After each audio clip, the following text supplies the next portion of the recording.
نحمده ونصلي على رسوله الکریم اما بعد فاعوذ باللہ من الشیطان الرجیم۔ آج ہمارا سبق نمبر 8 ہے اور میں ماشاءاللہ آن لائن اکیڈمی کی جانب سے سیرت النبی کورس کروا رہی ہوں۔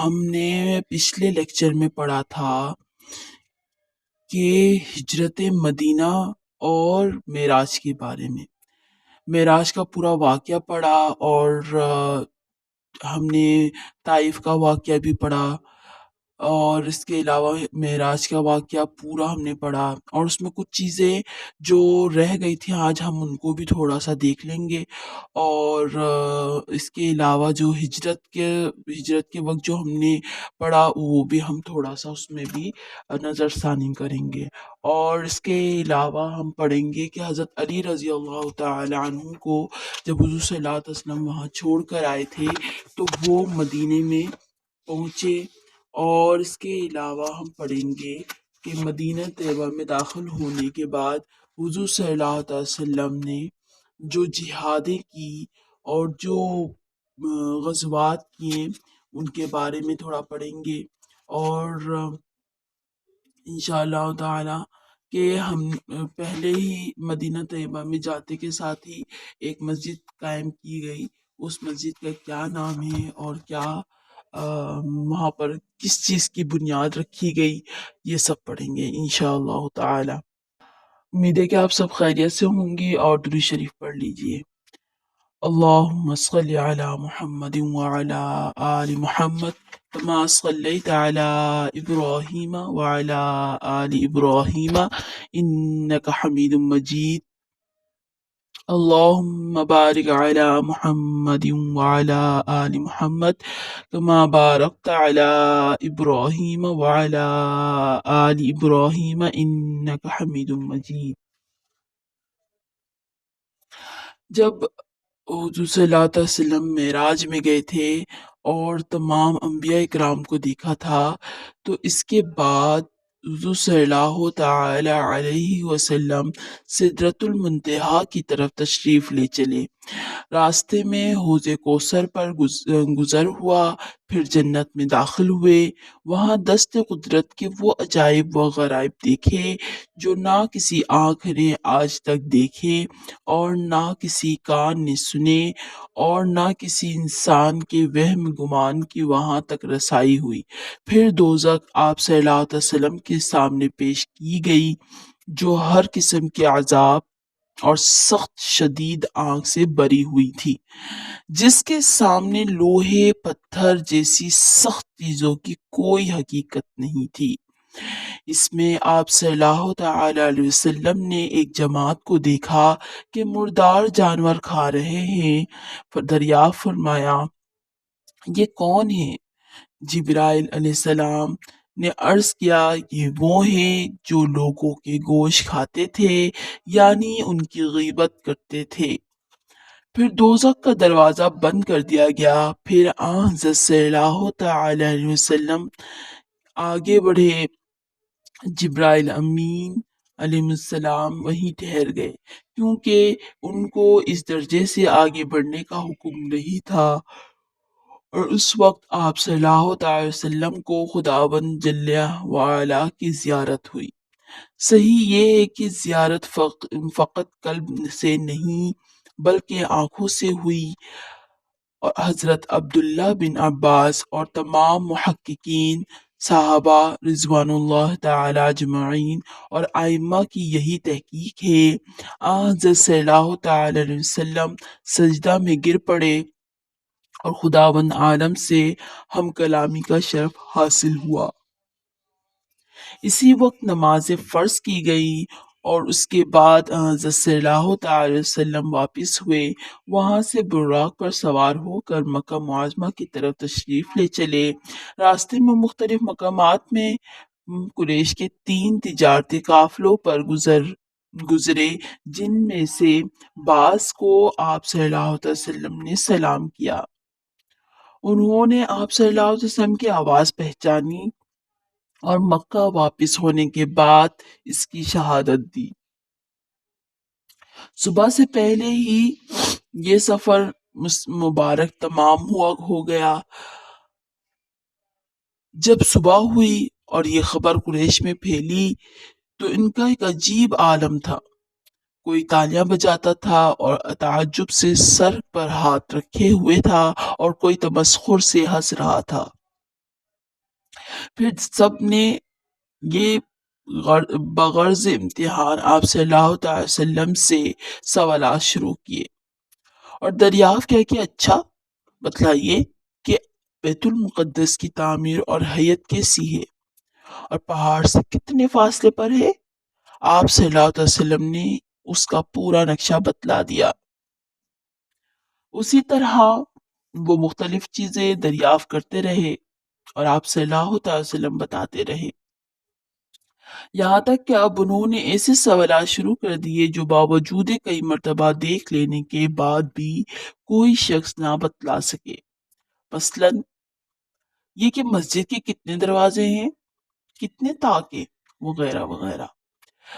ظاہر ہے یہ چیزیں کون شمار کرتا ہے، اس لیے آپ صلی اللہ علیہ وسلم کو سخت اضطراب ہوا، تکلیف ہوئی کہ یہ کس طرح کے سوالات ہیں، مگر بطور معجزہ مسجد اقصی آپ صلی اللہ تعالی علیہ وسلم کے سامنے کر دی گئی۔ آپ صلی اللہ تعالی علیہ وسلم شمار کرتے جاتے اور بتاتے جاتے۔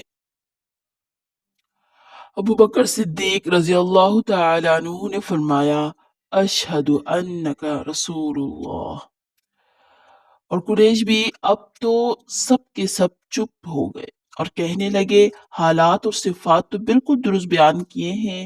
اور پھر حضرت صدیق رضی اللہ تعالی عنہ سے خطاب کر کے کہنے لگے، کیا تم تصدیق کرتے ہو کہ آپ صلی اللہ علیہ وسلم ایک رات میں مسجد اقصی تک پہنچ بھی گئے اور لوٹ بھی آئے؟ حضرت صدیق رضی اللہ تعالی عنہ نے فرمایا کہ میں اس سے بھی زیادہ بعید چیزوں میں آپ صلی اللہ علیہ وسلم کی تصدیق کرتا ہوں، یعنی اس سے بھی زیادہ عجیب اور غریب چیزوں میں حضور صلی اللہ علیہ وسلم کی تصدیق کرتا ہوں کہ حضور صلی اللہ علیہ وسلم سچ فرماتے ہیں۔ میں ایمان لاتا ہوں کہ صبح و شام ذرا سی دیر میں آپ صلی اللہ علیہ وسلم کو آسمانی خبریں پہنچ جاتی ہیں، تو پھر اس میں کیا تردد ہو سکتا ہے؟ تردد مینس اس میں کیا شک ہو سکتا ہے؟ اس لیے بھی آپ صلی اللہ علیہ وسلم کا نام صدیق، آپ رضی اللہ تعالی وسلم رضی اللہ تعالی عنہ کا نام صدیق رکھا گیا، کیونکہ انہوں نے بالکل بھی یہاں پر یہ نہیں کہا کہ ایسا نہیں ہو سکتا، فوراً ایمان لے آئے۔ اس کے بعد قریش نے پھر بغرض امتحان دریافت کیا، اچھا بتلاؤ ہمارا قافلہ جو ملک شام کی طرف گیا ہوا ہے وہ کہاں ہے؟ آپ صلی اللہ علیہ وسلم نے فرمایا، فلاں قبیلے کے ایک تجارتی قافلے پر مقام روحا میں میرا گزر ہوا تھا اور اس کا اونٹ گم ہو گیا تھا، وہ سب اسی کی تلاش میں گئے ہوئے تھے۔ میں ان کے کجادوں کے پاس گیا تو وہاں کوئی نہ تھا، اور ایک کوزہ میں پانی رکھا ہوا تھا، وہ میں نے پی لیا تھا۔ اس کے بعد فلاں قبیلے کے تجارتی قافلے پر فلاں مقام میں ہمارا گزر ہوا، جب براق اس کے قریب ہوا تو اونٹ دہشت سے ادھر ادھر بھٹکنے لگا، اور ان میں ایک سرخ اونٹ تھا اور جس کے دو خروار یعنی گون سیاہ اور سفید تھے، اور وہ تو بے ہوش ہی ہو گیا۔ اس کے بعد فلاں قبیلے کے تجارتی قافلے پر فلاں مقام میں ہمارا گزر ہوا، جس میں سب سے آگے ایک خاکی رنگ کا اونٹ تھا اور اس پر سیاہ ٹاٹ اور دو سیاہ خروار یعنی گون تھے، اور یہ قافلہ عنقریب تمہارے پاس آنے والا ہے۔ لوگوں نے دریافت کیا، کب تک؟ آپ صلی اللہ علیہ وسلم نے فرمایا کہ بدھ کے روز تک آ جائے گا۔ چنانچہ ٹھیک اسی طرح ہوا جیسا کہ آپ صلی اللہ علیہ وسلم نے فرمایا تھا، اور ان قافلوں نے بھی آپ صلی اللہ علیہ وسلم کی بیانات کی تصدیق کی۔ جب قریش پر خدا کی حجت تمام ہو گئی اور اس محیر العقول سفر کی خود ان کی قوم نے شہادت دی، تو اب معدنین کے لیے بھی اس کے سوا کوئی راستہ باقی نہیں رہا کہ آپ صلی اللہ تعالی علیہ وسلم کے اس سفر کو سحر اور آپ صلی اللہ علیہ وسلم کو معاذ اللہ جادوگر کہہ کر کھڑے ہو گئے۔ جب حضور صلی اللہ علیہ وسلم مدینہ گئے تو ہم نے ہجرت کا پڑا پورا، اس میں جو تھوڑی بہت چیزیں رہ گئی تھی ہم سے، وہ بھی ان کو مطالعہ کریں گے۔ جب حضور صلی اللہ تعالی وسلم ہجرت کر فرما رہے تھے تو بیچ میں معجزات بھی ہوئے۔ ام معبد اور ان کے خاوند رضی اللہ تعالی عنہ کا اسلام۔ راستے میں ایک عورت ام معبد بنت خالد کا مکان پر گزر ہوا اور ان کی بکری جو بالکل دودھ نہ دیتی تھی، آپ صلی اللہ تعالی وسلم نے اس کے تھنوں پر ہاتھ پھیر دیا تھا تو وہ دودھ سے بھر گئے، جس کو آپ صلی اللہ علیہ وسلم نے بھی پیا اور اپنے ساتھیوں کو بھی پلایا، اور یہ برکت اسی طرح برابر جاری رہی۔ جب آپ صلی اللہ علیہ وسلم یہاں سے رخصت ہوئے تو ام معبد کا خاوند آیا اور بکری کے دودھ کے متعلق یہ عجیب واقعہ دیکھ کر حیران رہ گیا۔ سبب پوچھا تو ام معبد نے کہا کہ ایک نہایت شریف اور کریم جوان آج ہمارے یہاں تھوڑے دیر کے لیے مہمان ہوئے تھے اور یہ سب ان کے ہاتھوں کی برکت۔ خاوند یہ سن کر کہنے لگا، بخدا یہ تو وہی مکہ والے بزرگ معلوم ہوتے ہیں۔ ایک روایت میں ہے کہ اس کے بعد ان دونوں نے بھی ہجرت کی اور مدینہ پہنچ کر مسلمان ہو گئے۔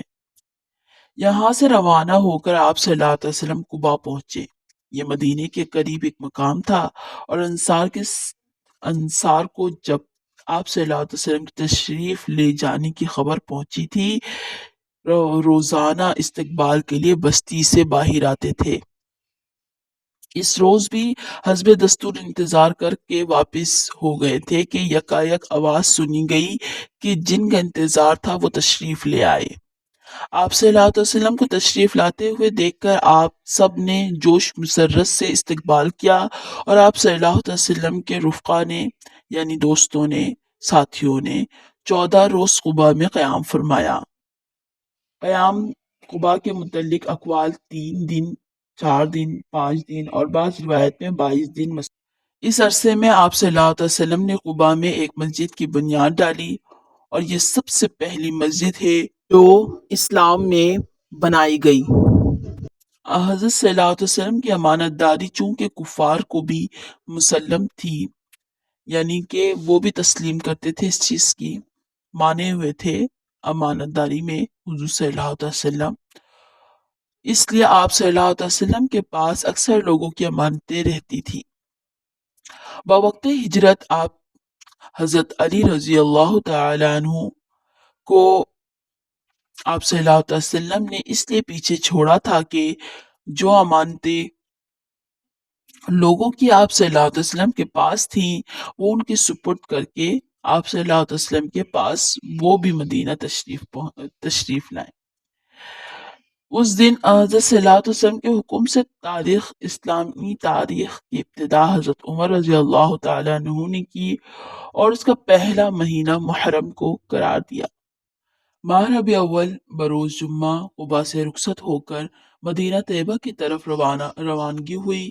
انصار مدینہ جوش مسرت سے آپ صلی اللہ تعالی علیہ وسلم کی سواری کے ارد گرد چل رہے تھے، کوئی پیدل، کوئی سوار، ہر شخص آپ صلی اللہ علیہ وسلم کے ناکہ کے باغ تھامنے میں پیش قدمی کرنا چاہتا تھا، یعنی پہل۔ ہر شخص کی دلی تمنا تھی کہ آپ صلی اللہ تعالی وسلم کے یہاں اس کے یہاں مقیم ہو۔ عورتیں بچے خوشی کے ترانے پڑھ رہے تھے۔ یہ چونکہ جمعے کا دن تھا، بنی سالم بن عوف کے مکانات کے قریب جمعے کا وقت ہو گیا۔ آپ صلی اللہ علیہ وسلم سواری سے اترے اور جمعہ ادا کرنے کے بعد پھر سوار ہوئے۔ جس انصاری کا گھر راستے میں پڑتا ہے وہ التجا کرتا ہے کہ آپ ہمارے غریب خانہ میں قیام فرمائیں، مگر آپ صلی اللہ علیہ وسلم نے فرمایا کہ تم اونٹنی کو اپنے حال پر چھوڑ دو، وہ اللہ تعالیٰ کی طرف سے مامور ہے، جس جگہ اس کو ٹھہرنے کا حکم ہے وہاں جا کر خود ٹھہر جائے گی۔ چنانچہ یہ اونٹنی اسی طرح چلتی رہی یہاں تک کہ رسول صلی اللہ تعالی علیہ وسلم کی ننیال بنی عدی بن نجار کے مکانات آ گئے تو ابو ایوب انصاری رضی اللہ تعالی عنہ کے مکان کے سامنے جا کر اونٹنی بیٹھ گئی۔ آپ صلی اللہ علیہ وسلم ابو ایوب رضی اللہ تعالی عنہ کے مکان پر مہمان ہوئے اور ایک مدت تک انہی کے مکان میں مقیم رہے۔ اس وقت مدینے میں کوئی مسجد موجود نہیں تھی جس جگہ موقع ملتا نماز ادا کی جاتی تھی۔ اس کے بعد وہ جگہ خریدی گئی جس جگہ ناقہ بیٹھی تھی، یعنی جس جگہ پر اونٹ بیٹھی تھی، اس جگہ میں مسجد نبی کی تعمیر کی گئی۔ پھر حضرت عمر رضی اللہ تعالیٰ عنہ نے اپنی زمانہ خلافت میں اس میں اور جگہ بڑھائی مگر تعمیر اسی وضع کی باقی رکھی۔ جب حضرت عثمان رضی اللہ تعالی عنہ نے اپنے زمانے میں اس میں بہت بڑا اضافہ اور تغیر کیا، جگہ بھی بہت بڑھا دی اور دیواریں منقش یعنی نقش و نگار پتھروں اور چاندی کے نقش و نگار سے آراستہ اور ستون منقش پتھروں اور چھت سال کی لکڑی کی بنائی۔ حضرت عمر بن عبدالعزیز نے ولید بن عبد الملک کے زمانہ خلافت میں اس کے حکم سے مسجد میں اور توسیع کی اور ازواج مطہرات کے حجرات بھی اس میں شامل کر دیے۔ اس کے بعد 160 ہجری میں خلیفہ مہدی نے بنو عباس کی حکومت تھی، منصور کا بیٹا تھا خلیفہ مہدی۔ اس کے بعد 303 میں مامون مہدی کا بیٹا تھا۔ مامون نے اس میں توسیع اور تغیرات کیے اور اس کی بنیاد کو خوب مضبوط کر دیا۔ اس کے بعد سلاطین آل عثمان نے نہایت عمدہ تعمیر کی جو اب تک موجود ہے اور شاہ فیصل نے اس کی توسیع کی ہے۔ توسیع مطلب اضافہ، مزید اضافہ کیا، جس کی دیواریں جب حضور صلی اللہ علیہ وسلم نے بنائی تھی، جس کی دیواریں کچی اینٹوں کی، ستون کھجور کے درخت کی لکڑی اور چھت کھجور کے شاخوں سے بنائی گئی تھی اور قبلے کا رخ بیت المقدس کی طرف رکھا گیا جو اس وقت مسلمانوں کا قبلہ تھا۔ مسجد کے ساتھ 2 حجرے بھی بنائے گئے، ایک حضرت عائشہ رضی اللہ تعالی عنہا کے لیے اور دوسرا حضرت سودا رضی اللہ تعالی عنہا کے لیے۔ اس کے بعد نبی کریم صلی اللہ تعالی وسلم نے ایک شخص کو مکہ بھیجا کہ آپ صلی اللہ علیہ وسلم کے آل کو مدینہ طیبہ لے آئیں، یعنی کہ سارے خاندان کو۔ اس وقت حضرت صدیق اکبر رضی اللہ تعالی عنہ نے بھی سب اہل و عیال کو مدینہ بلوایا۔ چنانچہ ام المؤمنین سودا رضی اللہ تعالی عنہا اور 2 صاحبزادیاں فاطمہ اور ام کلثوم رضی اللہ تعالی عنہما مدینہ آ گئیں۔ تیسری صاحبزادی زینب رضی اللہ تعالی عنہا کو ان کے خاوند ابو العاص رضی اللہ تعالی عنہ نے جو اس وقت مسلمان نہ ہوئے تھے نہ آنے دیا، اور ادھر صدیق اکبر رضی اللہ تعالی عنہ کے صاحبزادے حضرت عبداللہ اپنی مادر اور دونوں بہنوں عائشہ اور اسماء رضی اللہ تعالی عنہا کو ساتھ لے کر مدینہ پہنچے اور اب مکہ میں صرف چند مسلمان رہ گئے جن کو سفر کی طاقت نہیں رہی۔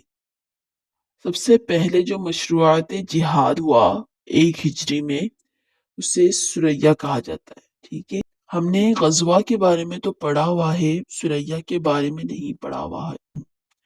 نبی کریم صلی اللہ علیہ وسلم کی 53 سالہ زندگی کا اجمالی نقشہ ناظرین کے سامنے آ چکا ہے۔ کسی قدر تفصیل کے ساتھ یہ بھی معلوم ہو چکا ہے کہ دنیا میں اسلام کی اشاعت کس طرح ہوئی، اور وہ ہر طبقے اور ہر قبیلے کے ہزارہا انسان جو ہجرت تک اسلام کے حلقۂ بگوش بن کر کچھ ایسے مست ہوئے تھے کہ اسلام اور پیغمبر اسلام صلی اللہ تعالی علیہ وسلم کو اپنے مال، آبا و اجداد، بیویوں اور بچوں سے بلکہ اپنی جانوں سے بھی زیادہ عزیز سمجھتے تھے۔ ان کے اسلام میں داخل ہونے کا سبب کیا تھا؟ حکومت کا جبرن کراہ تھا، یا کوئی لالچ، یا جاہ کا متاع، یا کوئی پرشوکت جمعیت تھی جس پر تلوار نے ان کو مجبور کیا تھا، یا کچھ اور نہیں؟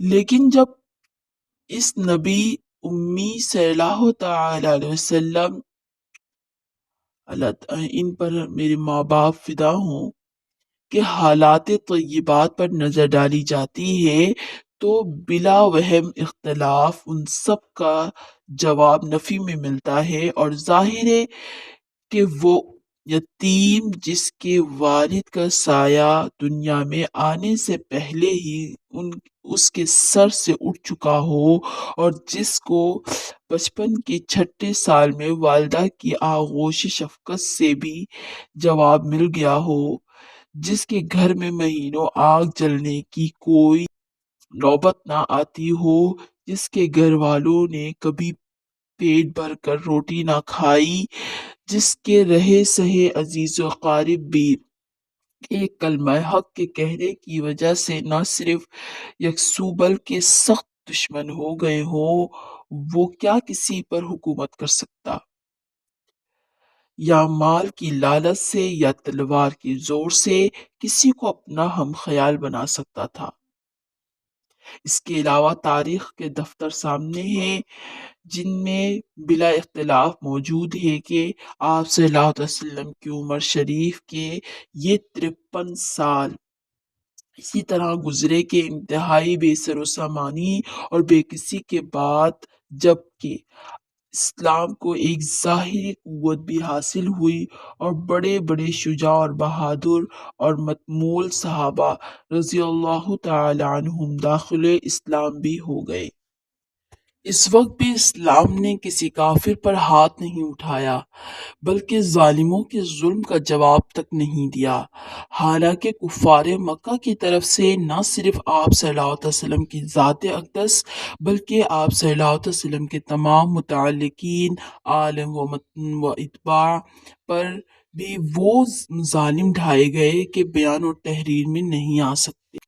کفار قریش نے جو ہر قسم کی قوت اور شوکت رکھتے تھے، آپ صلی اللہ علیہ وسلم کی ایذا رسانی بلکہ قتل کرنے میں کوئی امکان دقیقہ اٹھا نہیں رکھا تھا، جیسا کہ 3 سال تک آپ صلی اللہ علیہ وسلم کا مع اپنے متعلقین کے محصور رہنا، اور آپ صلی اللہ علیہ وسلم کے ساتھ قریش کا مکمل مقاطعہ، اور آپ صلی اللہ علیہ وسلم کے قتل کی سازشیں، صحابہ رضی اللہ تعالی عنہم کو ہر قسم کی ایذائیں پہنچانا وغیرہ وغیرہ آپ معلوم کر چکے ہیں۔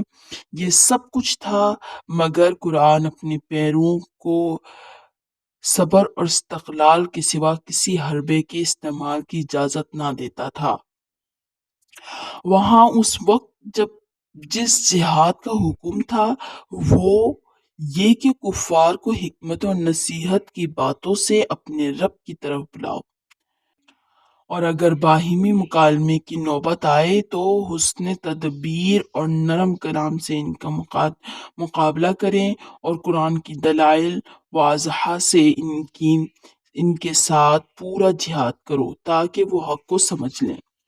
اس وقت تک جو ہزارہا انسان اسلام کے حلقۂ بگوش بن کر ہر قسم کے مصائب کا نشانہ بننے پر راضی ہوئے، ظاہر ہے وہ کسی دنیاوی طمع یا حکومت کے جبر یا تلوار کے ذریعے سے مجبور نہیں ہو سکتے۔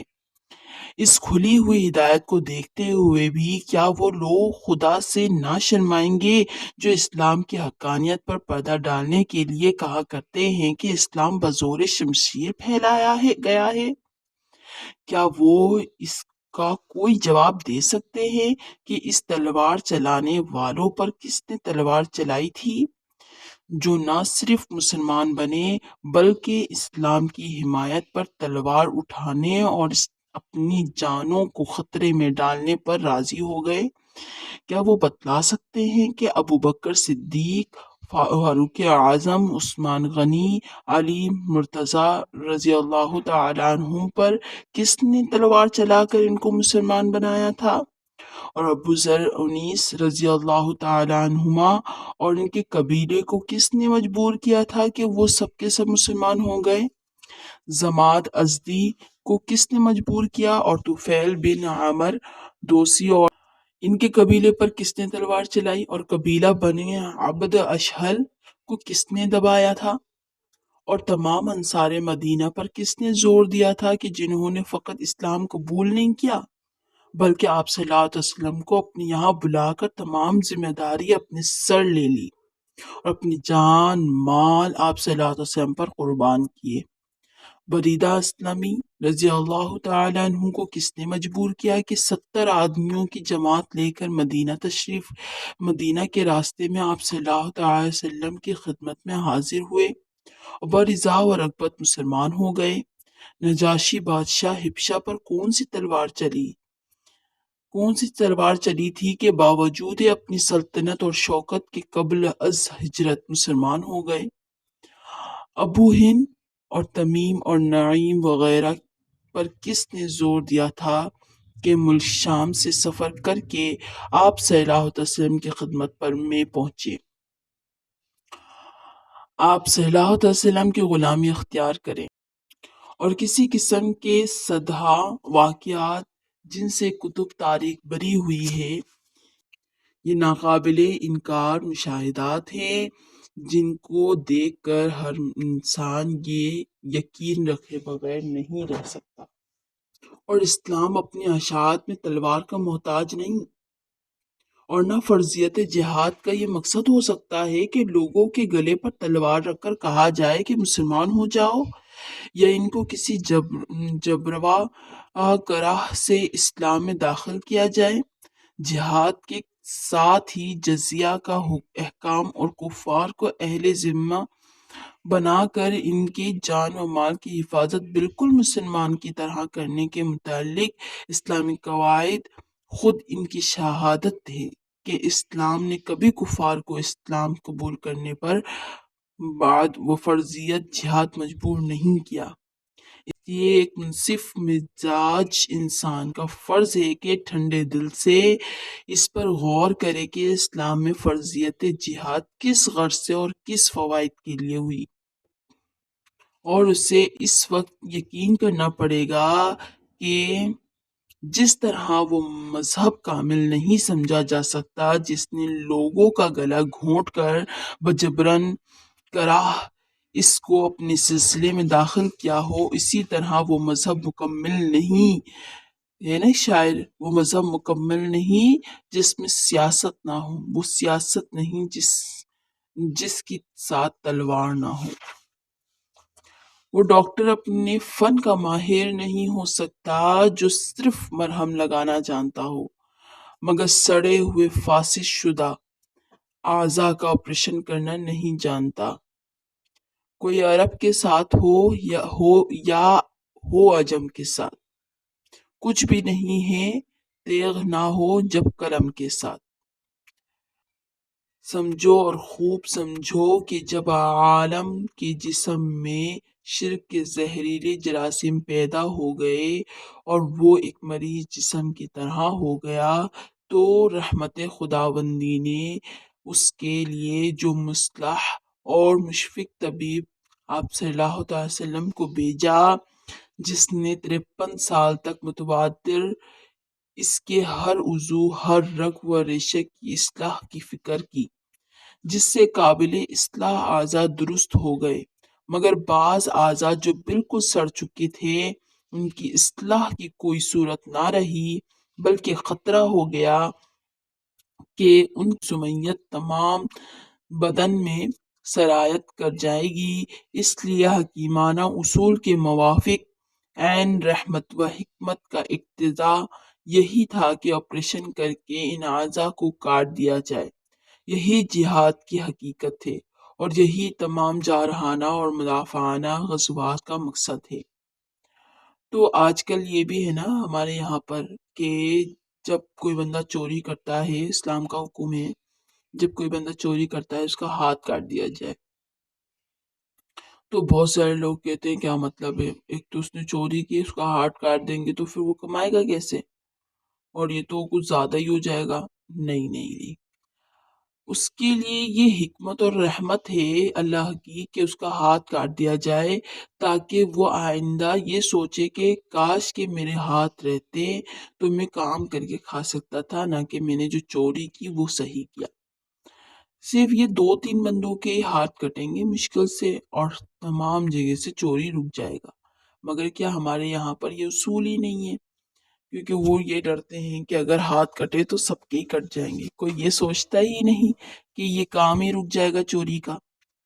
یہی وجہ ہے کہ عین میدان کا کارزار گرم ہونے کے وقت بھی اسلام نے اپنی مقابل جماعت میں صرف انہی لوگوں کے قتل کی اجازت دی جن کا مرض متعدی تھا، یعنی کہ ہمیشہ کا مرض، ہم جیسے کہتے ہیں نا کینسر، یعنی جو اسلام کے مٹانے کے منصوبے کاٹنے اور برسرے جنگ آتے تھے، ان کے متعلقین عورتیں، بچے اور بوڑھے اور مذہبی علماء جو لڑائی میں حصہ نہیں لیتے تھے، وہ اس وقت بھی مسلمانوں کی تلواروں سے امن میں تھے، بلکہ وہ لوگ جو کبھی دباؤ سے مجبور ہو کر مقابلے پر آئے ہوں وہ بھی مسلمانوں کے ہاتھ سے محفوظ تھے۔ حضرت اکرمہ رضی اللہ تعالی عنہ فرماتے ہیں کہ غزوہ بدر میں آپ صلی اللہ تعالی وسلم نے حکم فرمایا تھا کہ بنی ہاشم میں سے کوئی شخص تمہارے سامنے آئے تو اس کو قتل نہ کرنا، کیونکہ وہ اپنی رضا سے جنگ میں شریک نہیں ہوئے بلکہ ان کو جبرن لایا گیا ہے۔ جنگ کے دوران لوگوں کو بچایا جاتا تھا جن کے متعلق آپ صلی اللہ علیہ وسلم کو حسن اخلاق اور حسن معاشرت کی خبر پہنچی تھی۔ ذیل کا واقعہ ہمارے اس دعوے کی پوری شہادت ہے۔ جس وقت آپ صلی اللہ علیہ وسلم فتح مکہ کے لیے تشریف لے جا رہے تھے تو راستے میں ایک شخص آپ صلی اللہ علیہ وسلم کی خدمت میں حاضر ہوا اور آپ صلی اللہ علیہ وسلم کی ارادہ جہاد کو بھی اس نے عام جاہلیت عرب کی لڑائیوں پر قیاس کر کے عرض کیا کہ اگر آپ صلی اللہ علیہ وسلم خوبصورت عورتیں اور سرخ اونٹ چاہتے ہیں تو قبیلہ بنی مدلج پر چڑھائی کیجیے، کیونکہ ان میں اس کی کثرت ہے، لیکن یہاں صلح اور جنگ کا مقصد ہی کچھ اور تھا۔ ارشاد ہوا کہ مجھے حق تعالیٰ نے بنی مدلج پر چڑھائی کرنے سے منع فرمایا ہے کہ وہ صلح رحمی کرتے ہیں۔ حضرت علی کرم اللہ وجہہ بیان فرماتے ہیں ایک مرتبہ آپ صلی اللہ علیہ وسلم کی خدمت میں 7 جنگی قیدی پیش کیے گئے۔ آپ صلی اللہ علیہ وسلم نے ان کے قتل کا حکم صادر فرمایا اور حضرت علی رضی اللہ تعالی عنہ کو اس پر مامور فرمایا۔ اسی وقت جبریل علیہ السلام تشریف لائے اور کہا یا رسول اللہ، ان 6 شخصوں کے لیے تو یہی حکم رکھیے لیکن اس ایک شخص کو آزاد کر دیجیے۔ آپ صلی اللہ علیہ وسلم نے وجہ دریافت کی تو فرمایا کہ کریم الاخلاق اور سخی آدمی ہے۔ آپ صلی اللہ علیہ وسلم نے فرمایا یہ آپ اپنی مرضی سے کہتے ہیں یا اللہ تعالیٰ کا حکم ہے؟ جبرائیل علیہ السلام نے فرمایا کہ حق تعالیٰ نے مجھے اس کا حکم فرمایا ہے۔ اسلامی جہاد اور تہذیب کے مدعی یورپین اقوام عالم کی عالم سوز جنگ نہ تھی جس میں محض اپنی ہوس رانی کے لیے بلا امتیاز مرد، عورت اور محرم اور غیر محرم شہر کے شہر انتہائی بے رحمی کے ساتھ تباہ و برباد کر دیے جاتے ہیں۔ اکبر مرحوم نے کیا خوب فرمایا، ہو رہا ہے نفاذ حکم فنا، نہ مکی سے بچتے ہیں نہ مکاں، توپے خود آ کے اب تو میدان میں پڑتی ہے کلی من علیہ فان۔ یہ حقیقت ہے کہ لوگ دوسرے کے آنکھ کا تنکا تک دیکھتے ہیں مگر اپنی آنکھ کا شہیتر بھی نظر انداز کر دیا جاتا ہے۔ اپنے عیبوں کی نہ کچھ پرواہ ہے، غلط الزام بس اوروں پہ لگا رکھا ہے۔ یہی فرماتے رہے تیغ سے پھیلا اسلام، یہ نہ ارشاد ہوا توپ سے کیا پھیلا ہے۔ اگر یورپ کی خونی تاریخ کی صرف وہ اوراق سامنے رکھ لیے جائیں جو اندلس کے عروج اور نزول سے متعلق ہیں تو ان کی تہذیب و تمدن کی کلیاں کھل جائیں، یعنی ان کے پورا چٹا کھل جائے، کیونکہ خود یورپین مورخین کے بیان اور اقرار کے موافق وہاں پر نظر آتا ہے کہ 9ویں صدی عیسوی سے 17ویں صدی عیسوی تک توپ و تفنگ، قتل و غارت اور طرح طرح کے مصائب ڈال کر مسلمانوں کو عیسائیت کی طرف مجبور کیا گیا۔ سینکڑوں بندگان خدا کو جلا کر خاک کر دیا گیا، یعنی سینکڑوں انسانوں کو صرف جلا کر خاک کیا گیا، سینکڑوں کو قید کر کے ان کے سامنے ان کے بچوں کو ذبح کیا گیا، لاکھوں مسلمانوں اپنے دین کی حفاظت کے لیے ہجرت کرنے پر مجبور ہوئے۔ غرناطہ کے میدان میں مسلمانوں کی 80,000 قلمی نادر و نایاب کتابوں کا بے نظیر ذخیرہ نظر آتش کر دیا گیا۔ 16ویں صدی میں ملک فلپائن اپنے قلم رو میں عربی زبان کا ایک جملہ بولنے کو بھی جرم قرار دیا۔ مسلمانوں کے آثار کو ایک ایک کر کے مٹایا گیا۔ قرطبہ کی یکتائے روزگار بے نظیر جامع مسجد میں متعدد گرجے بنائے گئے۔ قصر حمراء و زہرہ جو عالم میں بے نظیر اور 12,000 برجوں پر مشتمل اور اشہد ان لا الہ الا اللہ کی آوازوں سے گونجنے والے تھے، اس میں صلحیں بھی قائم کی گئیں، یعنی کہ چرچ بنایا گیا، گرجے بنائے گئے جو اب تک قائم ہیں۔ یہ الغرض مدافعانہ اور جارحانہ جہاد کا مقصد صرف مکارم اخلاق کی اشاعت اور اسلام کی تحفظ اور تبلیغ اسلام کے راستے میں جو رکاوٹیں ڈالی جاتی تھیں ان کا ہٹانا تھا۔ ان تمام واقعات پر نظر ڈالنے کے بعد جس طرح عالم یورپین مورخین اور مارگولیس وغیرہ کا یہ خیال بالکل غلط اور طرح کیا جاتا ہے کہ اسلامی جہاد کا مقصد لوگوں کو بجبراً مسلمان کرنا اور لوٹ مار کر کے اپنی معاش مہیا کرنا تھا، اسی طرح اسلامی روایات اور تعامل صحابہ رضی اللہ تعالیٰ عنہ کو جمع کرنے کے بعد اس میں بھی شک نہیں رہتا کہ اسلام میں جس طرح بغرض تحفظ مدافعانہ جہاد کو فرض کیا گیا ہے، اسی طرح حفظ ما تقدم اور موانع تبلیغ کو راستے سے ہٹانے کے لیے جارحانہ جہاد بھی قیامت تک کے لیے ضروری کیا گیا ہے، یعنی کہ اسلام کے تقدم کو باقی رکھنے کے لیے، اس کی حفاظت کے لیے، اور جو تبلیغ سے منع کرے، موانع مطلب منع کرے، ان کو ہٹانے کے لیے راستے سے جہاد کرنے کے لیے کہا ہے۔ اور جس طرح مدافعانہ جہاد کے غرض لوگوں کو بجبراً مسلمان بنانا نہیں ہے، اسی طرح جارحانہ جہاد کا مقصد بھی کسی طرح یہ نہیں ہو کہ خصوصاً جب کہ اسلام کا وسیع دامن عین وقت جہاد میں بھی کفار کو اپنی پناہ میں لینے اور کفر پر قائم رہتے ہوئے ان کی جان و مال، عزت، آبرو کی اسی طرح حفاظت کے لیے پھیلا ہوا ہے۔ جس طرح ایک مسلمان کی حفاظت کی جاتی ہے، جس میں مدافعانہ انداز اور جارحانہ جہاد دونوں برابر ہیں، نیز دنیا میں حقیقی امن و امان قائم کرنا، ضعیفوں کو ظلم سے چھڑوانا وغیرہ جو جہاد کے مقاصد ہیں، ان میں بھی دونوں قسمیں یکساں ہیں۔ اس لیے کوئی وجہ نہیں کہ اسلامی روایات کو مسخ کر کے جارحانہ جہاد کا انکار کیا جائے۔ ہجرت کے بعد جہاد اور غزوات کا جو سلسلہ شروع ہوا، جس میں سے بعض میں خود آپ صلی اللہ علیہ وسلم بنفس نفیس تشریف لے گئے۔ مورخین کی اصطلاح میں پہلی قسم کی جہاد کو غزوہ اور دوسری قسم کو سریہ کہتے ہیں۔ جس میں حضور صلی اللہ علیہ وسلم بنفس نفیس تشریف لے گئے تھے، اس کو غزوہ، اور جس میں خاص صحابہ کی نگرانی میں لشکر روانہ کیا تھا تو وہ ہے سریہ۔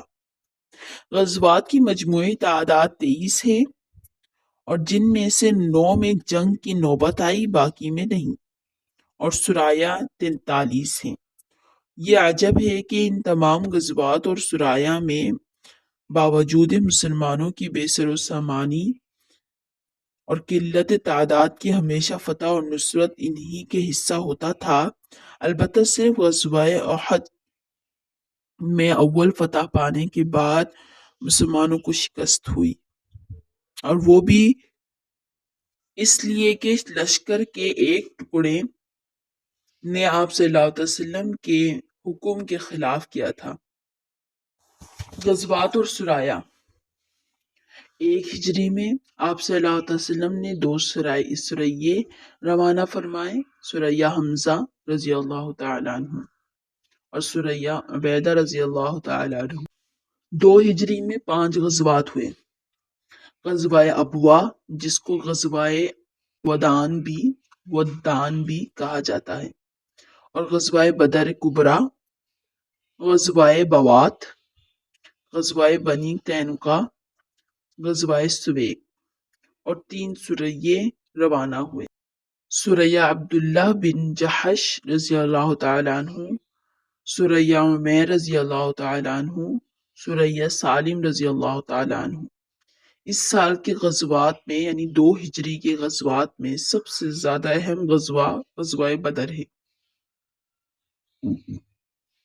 3 ہجری میں 3 غزوات ہوئے، غزوہ غطفان، غزوہ احد، غزوہ حمراء الاسد، اور 2 سریے روانہ ہوئے، سریہ محمد بن مسلم رضی اللہ تعالی عنہ، سریہ زید بن حارث رضی اللہ تعالی عنہ۔ اس سال یعنی 3 ہجری، اس سال کے غزوات میں غزوہ احد زیادہ اہم ہے۔ 4 ہجری میں 2 غزوات ہوئے، غزوہ بنی نذیر، غزوہ بدر صغریٰ، اور 4 سریے بھیجے گئے، سریہ ابو سلمہ رضی اللہ تعالی عنہ، سریہ عبداللہ بن انیس رضی اللہ تعالی عنہ، سریہ منذر رضی اللہ تعالی عنہ، سریہ مرثد رضی اللہ تعالی عنہ۔ 5 ہجری میں 4 غزوات ہوئے، جن میں خود حضرت رسالت پناہ آپ صلی اللہ علیہ وسلم بنفس نفیس شریک ہوئے۔ غزوات: غزوہ ذات الارقام، غزوہ دومت الجندل، غزوہ مریسیہ، جن کو غزوہ بنی مستلق بھی کہا جاتا ہے، غزوہ خندق۔ 5 ہجری کے غزوات میں غزوہ خندق زیادہ مشہور ہے۔ 6 ہجری میں 3 غزوات ہوئے، غزوہ بنی لحیان، غزوہ خابہ جس کو ذی قرد بھی کہا جاتا ہے، غزوہ حدیبیہ، اور 11 سرایہ روانہ کیے گئے۔ سریہ محمد بن مسلمہ بجانب قرطہ، سریہ عکاشہ اور سریہ محمد بن سلمہ بجانب ذی قصا، سریہ زید بن حارثہ بجانب بنی سلیم، سریہ عبد الرحمن بن سریہ علی رضی اللہ تعالی عنہ، سریہ زید بن حارثہ رضی اللہ تعالی عنہ، سریہ عبداللہ بن عتیق، سریہ عبداللہ بن رواحہ، سریہ قرظ بن جابر، سریہ عامر بن زمرہ، اس سال غزوات میں 6 ہجری کے غزوات میں واقعہ حدیبیہ زیادہ اہم ہے۔ 7 ہجری اس سال میں صرف غزوہ خیبر واقعہ ہوا جو اہم غزوات میں سے ہے اور 5 سرایا روانہ ہوئے۔ سریہ ابو بکر، سریہ بشیر بن سعد، سریہ غالب بن عبداللہ، سریہ بشیر، سریہ آخر۔ 8 ہجری اس سال میں 4 اہم غزوات ہوئے: غزوہ موتا، فتح مکہ، معظمہ، غزوہ حنین، غزوہ طائف، اور 10 سرایا بھیجے گئے: سریہ غالب بجانب فدق، سریہ شجاع، سریہ کعب، سریہ عمر بن عاص، سریہ ابو عبداللہ بن جراح، سریہ ابو قتادہ، سریہ خالد جس کو غمیسہ بھی کہا جاتا ہے، سریہ طفیل بن عامر دوسی، سریہ قطبیہ۔ 9 ہجری اس سال صرف ایک غزوہ تبوک واقعہ ہوا جو اہم غزوات میں سے ہے اور 3 سریے روانہ کیے گئے: سریہ علقمہ، سریہ علی، سریہ عکاشہ۔ 10 ہجری اس سال صرف 2 سریے روانہ کیے گئے: سریہ خالد بن ولید بجانب نجران، سریہ علی رضی اللہ تعالی بجانب یمن۔ 10 ہجری اسی سال حجۃ الوداع ہوا اور اس سال آپ صلی اللہ علیہ وسلم نے صرف ایک سریہ کی روانگی کا بسرکردگی حضرت اسامہ رضی اللہ عنہ کو حکم فرمایا تھا جو آپ صلی اللہ علیہ وسلم کی وفات کے بعد روانہ ہو سکا۔ یہ بات یاد رکھنے کی قابل ہے کہ محدثین اور مورخین اسلام کی اصطلاح میں غزوہ اور سریہ کا اطلاق کچھ ایسا عام ہے کہ ذرا ذرا سے معمولی واقعات کو بھی غزوہ اور سریہ کے نام سے موسوم کر دیا گیا ہے۔ اگر 1 یا 2 آدمی کسی مجرم کی گرفتاری کے لیے گئے تو مورخین اس کو بھی سریہ کہتے ہیں، اور چند آدمی کسی معمولی قبیلے کی اصلاح اور اس کے حالات کی خبر لینے کو گئے تو اس کو بھی سریہ کہا جاتا ہے۔ اسی طرح غزوہ کے مفہوم میں مورخین کی اصطلاح میں نہایت توسیع ہے، یعنی بڑا ہے۔ یہی وجہ ہے کہ غزوات اور سرایا کی مجموعی تعداد یعنی دونوں کو اگر ملایا جائے تو 66 تک پہنچتی ہے، ورنہ ہمارے عرف میں جہاد اور غزوہ جس اہم جنگ کو سمجھا جاتا ہے وہ ان تمام واقعات میں صرف چند ہیں جن کو کسی قدر تفصیل کے ساتھ انشاءاللہ ہم پڑھیں گے۔ درود شریف پڑھ لیجئے۔ اللہم صلی علی محمد وعلی آل محمد کما صلیت علی ابراہیم وعلی آل ابراہیم انک حمید مجید۔ اللہم بارک علی محمد وعلی آل محمد کما بارکت علی ابراہیم وعلی آل ابراہیم انک حمید مجید۔ دعا کے لیے ہاتھ اٹھا لیجئے۔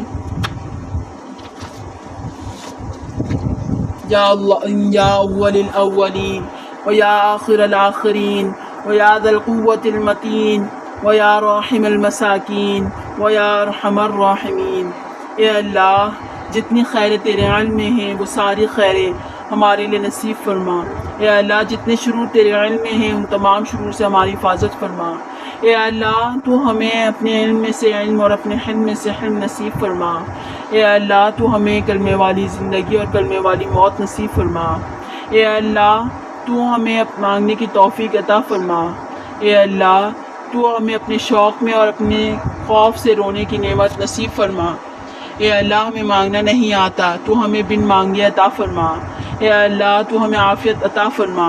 اے اللہ تو ہمارا مقدر بہترین بنا دے۔ اے اللہ تو سارے عالم کے تمام مسلمانوں کے لیے ہدایت کا فیصلہ فرما دے۔ اے اللہ تو ہمیں حضور صلی اللہ علیہ وسلم کی پکی اتباع نصیب فرما۔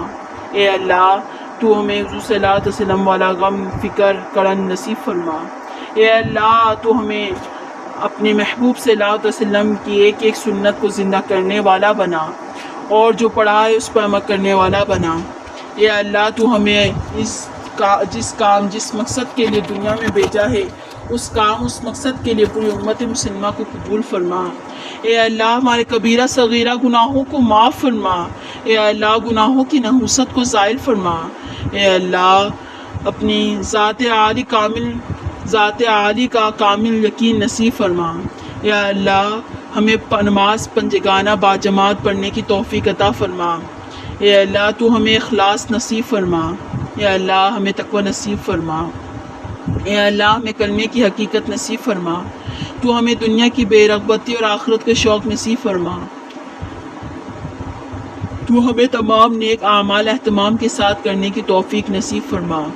تو بے اولادوں کو نیک اولاد عطا فرما، اور جن کو اولاد دی ہے ان کی اولاد کو نیک اور صالح بنا۔ تو بیماروں کو صحت عطا فرما، جو مقروض ہیں انہیں بارک کر سے نجات عطا فرما، پریشان حالوں کی پریشانیاں ختم فرما، قیامت تک کے آنے والے مسلمانوں کی کامل مغفرت فرما۔ اے اللہ تو ہماری دعاؤں کو محض اپنے فضل سے اور اپنے محبوب صلی اللہ علیہ وسلم کے صدقے قبول فرما۔ اے اللہ جو دعا مانگی ہوئے وہ سب قبول فرما، اور جو مانگنی چاہیے تھی یا رب العالمین انہیں بھی قبول فرما، اور ہمارے فلسطین کی مدد فرما۔ بے شک تو ہی ہے سب سے بڑا، اور سب کے اندر ایمان کو جگا۔ آمین۔ الحمدللہ وآخر دعوانا الحمدللہ رب العالمین۔